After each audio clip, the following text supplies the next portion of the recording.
Musafirim, seni tapşırırım Allah'a. Varım yokum bu dünyada, gözlerim bakır yollara. Niye haber yoktu senden, olmaya aşık olmuşsan? Ne bir name ne bir haber, beni yaddan çıkartmışsan. Musafirim, seni yan verem Allah'a. Cevanam ben, umidim sen, yalgızam ben bu dünyada.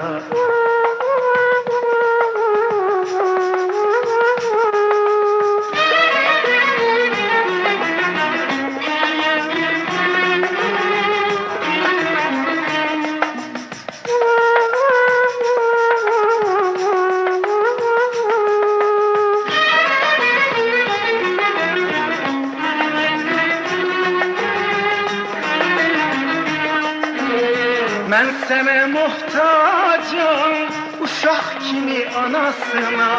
Ben sana aşıgım, Mecnun kimi Leylasına. Ömrümüz kurtaran, olarız peşiman o geçen günlere. Niye sen bakmışsan dağılan evlere, ağlayan gözlere? Musafirim, seni yan verem Allah'a.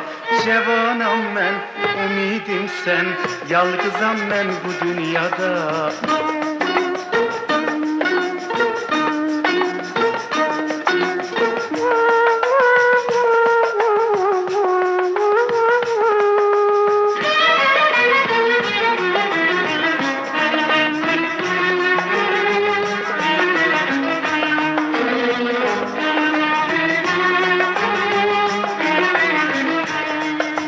Benim garip musafirim, seni tapşırırım Allah'a. Varım yokum bu dünyada, gözlerim bakır yollara. Niye haber yoktu senden, olmaya aşık olmuşsan? Ne bir name ne bir haber, beni yaddan çıkartmışsan. Musafirim, seni yan verem Allah'a. Cevanam ben, umidim sen, yalgızam ben bu dünyada.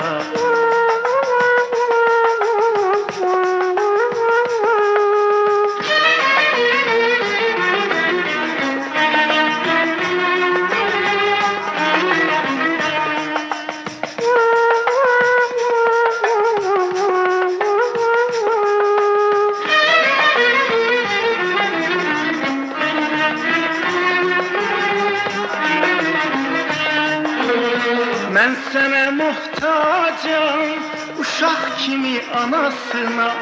Ben sana aşıgım, Mecnun kimi Leylasına.